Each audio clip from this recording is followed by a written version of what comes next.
The Health Institute. In a vision given me December 25, 1865, I saw that the health forum was a great enterprise closely connected with the present truth, and that Seventh-day Adventists should have a home for the sick where they could be treated for their diseases and also learn how to take care of themselves so as to prevent sickness. I saw that our people should not remain indifferent upon this subject and leave the rich among us to go to the popular water cure institutions of the country for the recovery of health, where they would find opposition to, rather than sympathy with, their views of religious faith. Those who are reduced by disease suffer not only for want of physical, but also of mental and moral strength, and afflicted conscientious Sabbath keepers cannot receive as much benefit where they feel that they must constantly be guarded lest they compromise their faith and dishonor their patient, as at an institution whose physicians and conductors are in sympathy with truths connected with the third angel's message. When persons who have suffered much from disease are relieved by an intelligent system of treatment consisting of baths, healthful diet, proper periods of rest and exercise, and the beneficial effects of pure air, they are often led to conclude that those who successfully treat them are right in matters of religious faith, or at least cannot greatly err from the truth. Thus, if our people are left to go to those institutions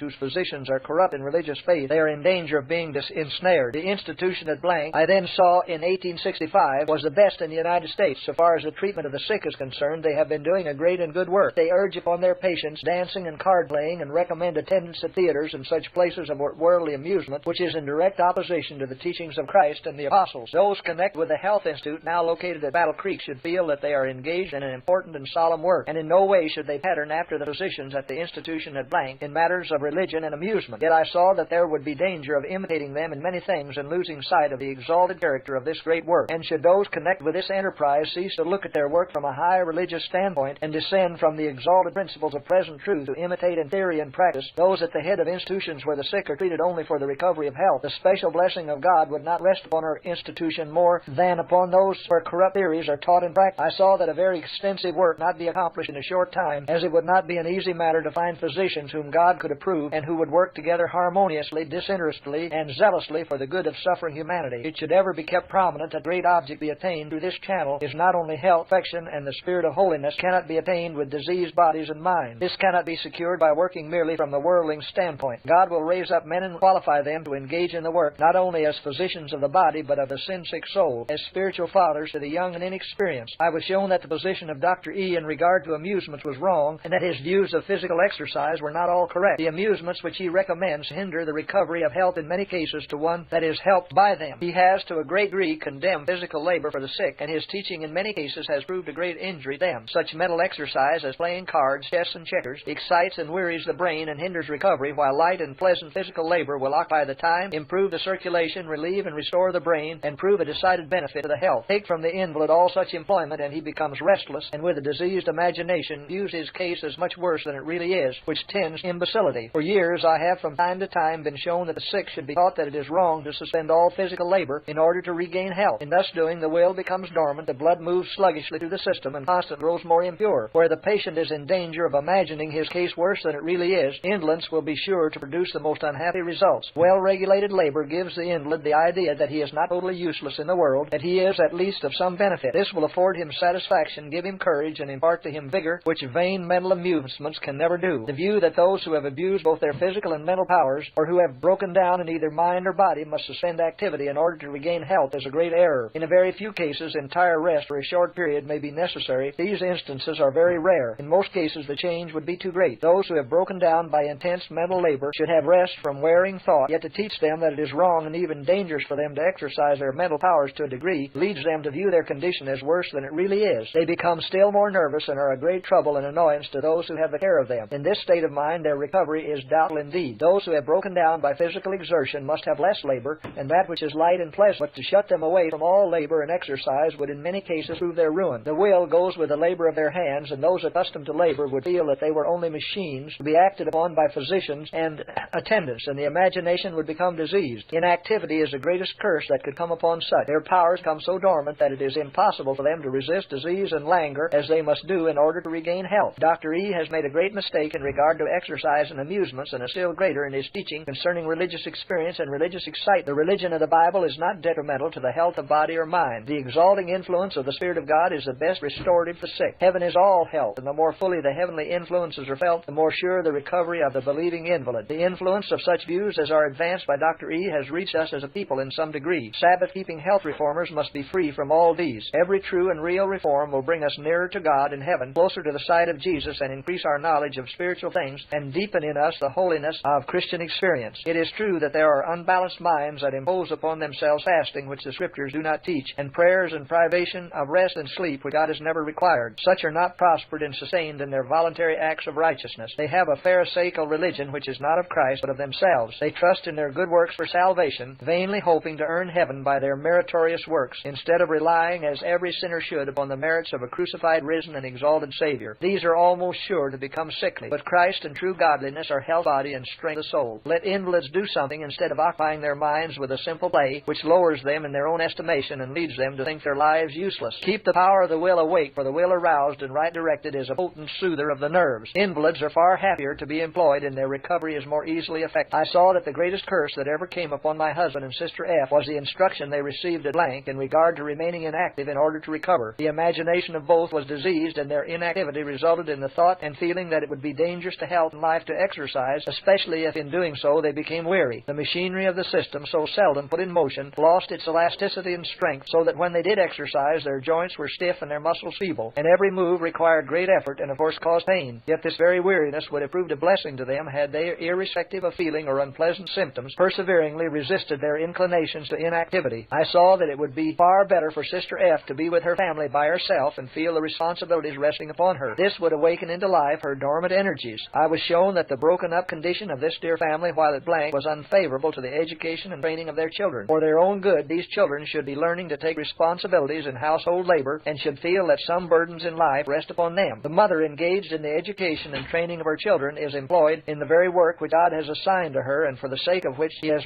in mercy heard the prayers offered for her recovery. While she should shun wearing labor, she should above all avoid a life of inactivity. When the vision was given me at Rochester, New York, I saw that it would be far better for these parents and children to form a family by themselves. Children should each do a part of the family labor and thus obtain a valuable education, could not be obtained in any other way. Life at blank or in any other place surrounded by waiters and helpers is the greatest possible injury to mothers and children. Jesus invites Sister F to find rest in Him and to let her mind receive a healthy tone by dwelling upon heavenly things and earnestly seeking to bring up her little flock in the nurture and admonition of the Lord. In this way she can best assist her husband by relieving him of the feeling that she must be the object so much of his attention, care, and sympathy. As to the extent of the accommodations of the Health Institute at Battle Creek, I was shown, as I have before stated, that we should have such an institution, small at its commencement and cautiously increased, as good physicians and helpers could be procured and means raised, and as the wants of invalids should demand, and all should be conducted in strict accordance with the principles and humble spirit of the third angel's message. And as I have seen the large calculations hastily urged by those who have taken a leading part in the work, I have felt alarmed, and in many private conversations and in letters I have warned these brethren to move cautiously. My reasons for this are that without the special blessing of God there are several ways in which this enterprise might be hindered, for a time at least, any one of which would be detrimental to the institution and an injury to the cause. Should the physicians fail through sickness, death, or any other cause to fill their places, the work would be hindered till others were raised up, or should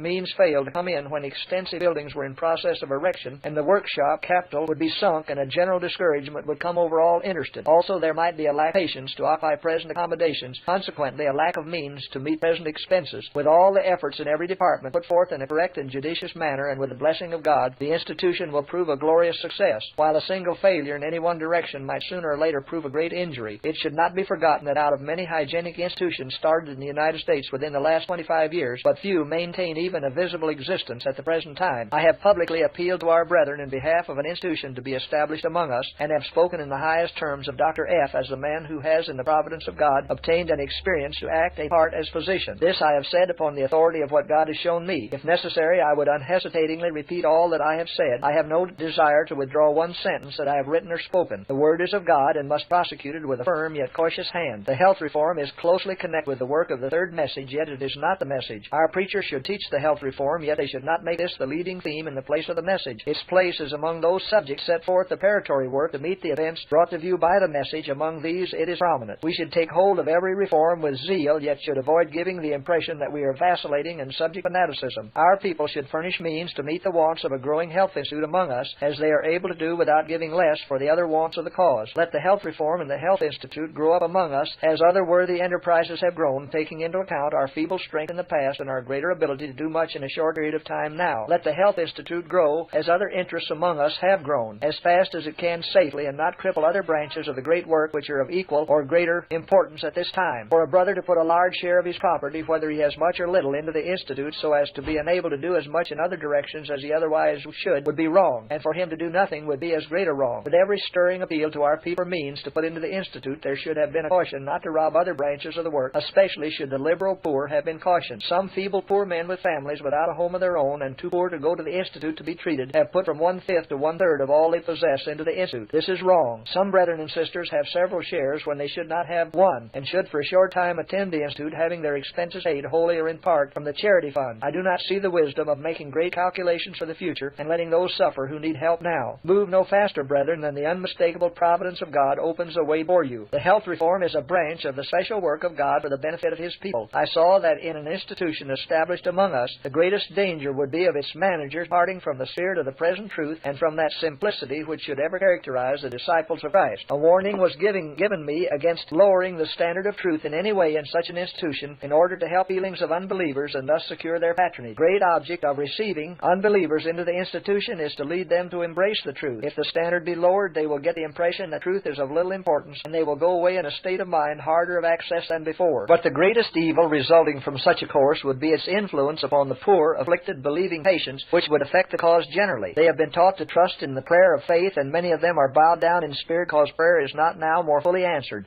I saw the reason why God did not hear the prayers of His servants for the sick among us more fully was that He could not be glorified in so doing while they were violating the laws of health. And I also saw that He designed the Health Reform and Health Institute to prepare the way for the prayer of faith to be fully answered. Faith and good works should go hand in hand in relieving the afflicted among us and in fitting them to glorify God here and to be saved at the coming of Christ. God forbid that these afflicted ones should ever be disappointed and grieved in finding the managers of the Institute working only from a worldly standpoint instead of adding to the hygienic practice the blessings and virtues of nursing fathers and mothers in Israel. Let no one obtain the idea that the Institute is a place for them to come to be raised up by the prayer of faith. That is the place to find relief from disease by treatment and right habits of living and to learn how to avoid sickness. But if there is one place under the heavens more than another where soothing, sympathizing prayer should be offered by men and women of devotion and faith, it is at such an institution. Those who treat the sick should move forward in their important work with strong reliance upon God for His blessing, to attend the means which He has graciously provided, and to which He has in mercy called our attention as a people, such as pure air, cleanliness, healthful diet,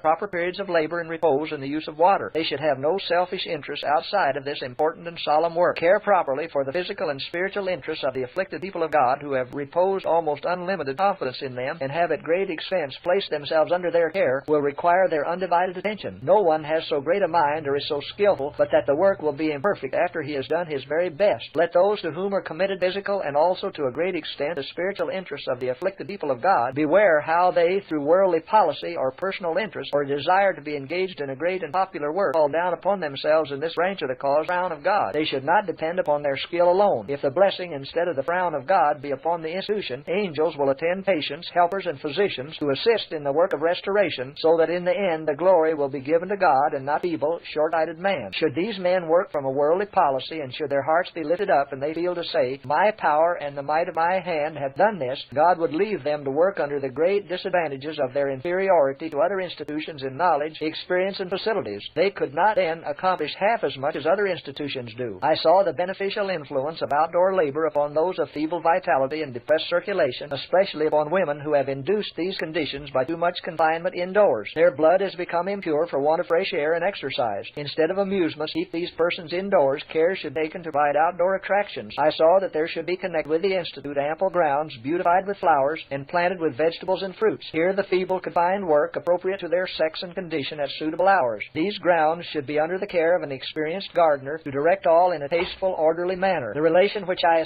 sustain to this work demands of me an unfettered expression of my views. I speak freely and choose this medium to speak to all interested. What appeared in Testimony number 11 concerning the Health Institute should not have been given until I was able to write out all I had seen in regard to it. I intended to say nothing upon the subject in number 11 and sent all the manuscript that I designed for that testimony from Ottawa County, where I was then laboring, to the office at Battle Creek, stating that I wished them to hasten out that little work as it was much needed, and as soon as possible I would write number 12, in which I designed to speak freely and fully concerning the Institute. The brethren at Battle Creek who were specially interested in the Institute knew I had seen that our people should contribute of their means to establish such an institution. They therefore wrote me that the influence of my testimony in regard to the Institute was needed immediately to move the brethren upon the subject, and that the publication of number 11 would be delayed until I could write. This was a great trial to me, as I knew I could not write out all I had seen, for I was then speaking to the people 6 or 8 times a week, visiting from house to house and writing hundreds of pages of personal testimonies and private letters. This amount of labor with unnecessary burdens and trials thrown upon me unfitted me for labor of any kind. My health was poor, and my mental sufferings were beyond description. Under these circumstances, I yielded my judgment to that of others and wrote what appeared in number 11 in regard to the Health Institute, being unable then to give all I had seen. In this I did wrong. I must be allowed to know my own duty better than others can know it for me, especially concerning matters which God has revealed to me. I shall be blamed by some for speaking as I now speak. Others will blame me for not speaking before. The disposition manifested crowd the matter of the Institute so fast has been one of the heaviest trials I've ever borne. If all who have used my testimony to move the brethren had been equally moved by it themselves, I should be better satisfied. Should I delay longer to speak my views and feelings, I should be blamed the more both by those who think I should have spoken sooner and by those also who may think I should not give any caution. For the good of those at the head of the work, for the good of the cause and the brethren, and to save myself great trials, I have freely spoken.